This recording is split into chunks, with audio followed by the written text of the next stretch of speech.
குளத்திலிருந்து வந்து சேருது. அப்படியே வந்து சேர்ந்த நீரின் வேகத்தை கட்டுப்பாடு நம்ம நிற்கிற பகுதி வடமத்திய மாகாணத்துக்குரியதாகவும் இன்னும் கொஞ்சம் தூரம் நடந்து இன்றைய தினம் பொலனறுவ மாவட்டத்தில் காணப்படுகின்ற மிகப்பெரிய கால்வாயை தான் பார்க்க போகிறோம். பார்த்தீங்கன்னா அதன் ஒரு பகுதியாகவே இந்த கால்வாயும் காணப்படுது. அப்படியே வாங்க தொடர்ந்து முழுமையாக பார்க்கலாம். விவசாயத்திற்கு நீரானது வழங்கப்படுகின்ற மிகப்பெரிய வாய்க்காலானது சவனப்பட்டி நகரினூடாக விவசாய நிலங்களுக்கானது நீரானது கொண்டு செல்லப்படுகிறது.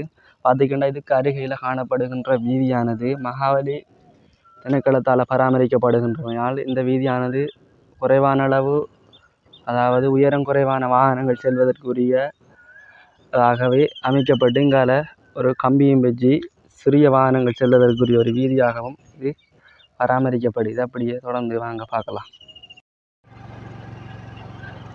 இந்த வாய்க்காலானது கிட்டத்தட்ட 20 அடி அகலம் கொண்டதாகவும் ஆழம் கொண்டதாகவும் காணப்படுகின்றமை குறிப்பிடத்தக்கது.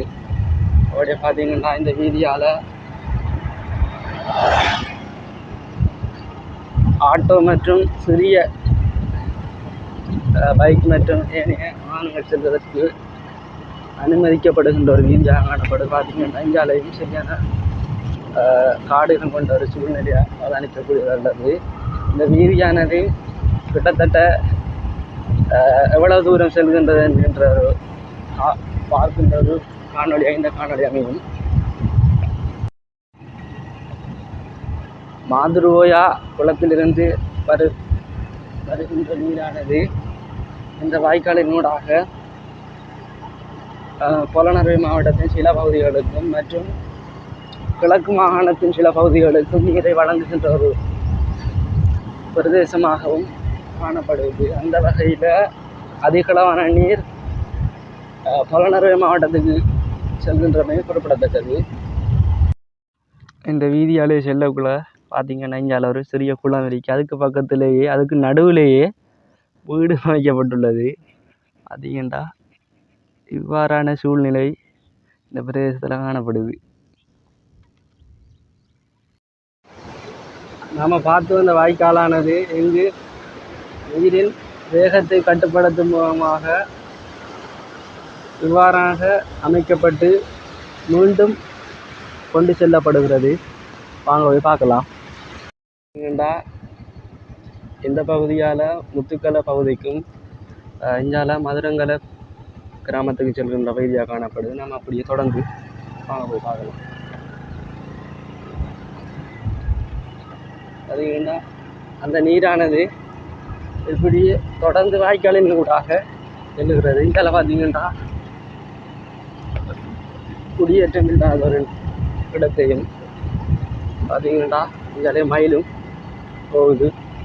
இங்கால ஃபுல்லாக மரங்களாகவே காணப்படுது.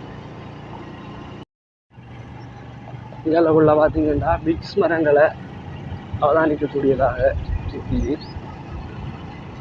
இடையே இவ்வாறான கேடர்கள் அமைக்கப்பட்டு பெரிய வாகனங்கள் செல்வதற்குரிய ஒரு இடமாக காணப்படவில்லை. ஏனென்றால் வீதியானது அதிக அளவு பாதிப்புக்கு உட்படும் என்ற வகையால் இதை எப்படி அமைச்சிருக்காங்க. அப்படியே இந்த பகுதியிலேயே குறைவான அளவு வாகனங்கள் கொண்டதாக காணப்படுது. பார்த்தீங்கன்னா இந்தியாவிலேயே புற்களெல்லாம் வெட்டப்பட்டு வீதியை ஒரு அழகாகவும் வாய்க்காலை பராமரிக்கின்ற ஒரு நிலையை அவதானிக்கக்கூடியதாக இருக்கிறது. பார்த்தீங்கன்னா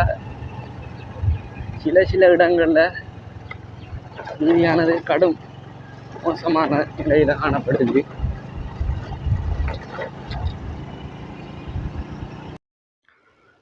அப்படியே திரும்பி ஒரு பிரதான வீதி கடக்கிற இடத்துக்கு வந்திக்க பார்த்தீங்கன்னா பாலமாக காணப்படுது. இஞ்சால செல்கின்ற வீதியானது வெளிக்கந்தை நகருக்கும் இந்த பக்கமாக செல்கின்ற வீதியானது சேனமுறை கட்டுவம்பில் போன்ற நகரத்துக்கு செல்கின்ற இடமாக காணப்படுது. வாங்க அப்படியே மீண்டும் போய் இஞ்சால எங்கே போகுது என்று பார்க்கலாம். மீண்டும் ஒரு இப்படியான ஒரு அதாவது நீரையும் வேகத்தை கட்டுப்படுத்துகின்ற ஒரு பகுதியை கண்டுபிடிக்கிறோம். அப்படியே பார்த்தீங்கன்னா இஞ்சாலையும் ஒரு வீதியானது செல்கிற இங்கே பார்த்தீங்கன்னா வெளிக்கந்தைக்கு செல்கின்ற வீதியாகவும் அப்படி இங்கே பார்த்தீங்கன்னா காட்டுக்கு செல்கின்ற வீதியாகவும் காணப்படுது. பார்த்தீங்கன்னா இப்போ கலந்த காட்டு பகுதியால் நம்ம போய்த்திருக்கிறோம். யானை நிற்கிறதுக்கும் அதிகளவான சந்தர்ப்பம் இருக்கிறேன்டா இந்த பகுதியில் வீதிகள் கடும் மோசமாகவும் சன நடமாட்டம் குறைவான காணப்படுது. பார்ப்போம் அங்கே போய் முடியுதுண்டு.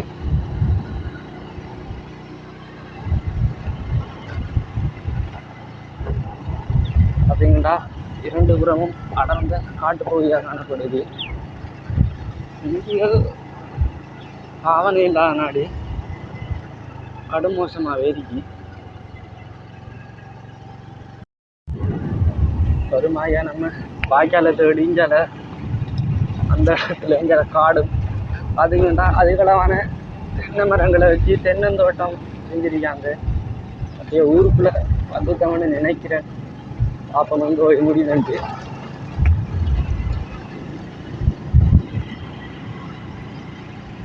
பார்த்தீங்கன்னா ஊருக்குள்ள இன்னும் வரல. ஏனண்டா ஃபுல்லாகவே காடாக இருக்கு. இதெல்லாம் பார்த்தீங்கன்னா கரண்ட் வேலையெல்லாம் கொடுத்துருக்காங்க.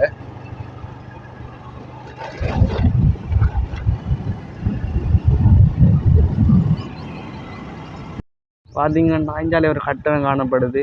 மீனவர் சங்க கட்டிடம் நினைக்கிறேன். பார்த்தீங்கன்னா இஞ்சாலே குளம் இருக்கு. இந்த வாய்க்காலானது இந்த குளத்தினூடாகத்தான் செல்கிறேன்னு நினைக்கிறேன். ஏனண்டா வாய்க்காலுக்கு அருகிலேயே இந்த குளம் காணப்படுது.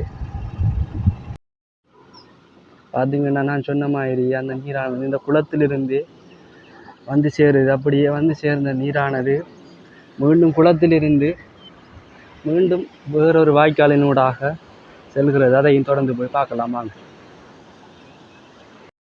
பார்த்தீங்கன்னா இந்த பகுதியில் சன நடமாட்டம் இல்லை. பார்த்தீங்கன்னா வாய்க்காலை துப்புரவு செய்கிறதுக்காக வானத்தில் வேலை செய்கிறது ஆட்கள் வந்துக்காங்க. பார்த்தீங்கன்னா இரண்டு பக்கம் காடுகளை ஒரு சூழ்நிலையாக காணப்படுது.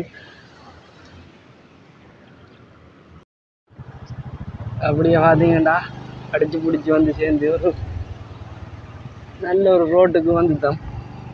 இதில் பார்த்தீங்கன்னா இஞ்சாலையும் வாய்க்கால் போகுது. பார்ப்போம் எவ்வளோ தூரம் போகுதுண்டு.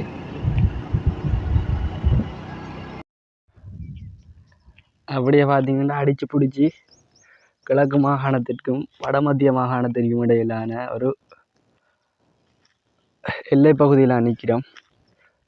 அப்படியே வாங்க பார்க்கலாம். அப்படியே பார்த்தீங்கன்னா நம்ம நிற்கிற பகுதி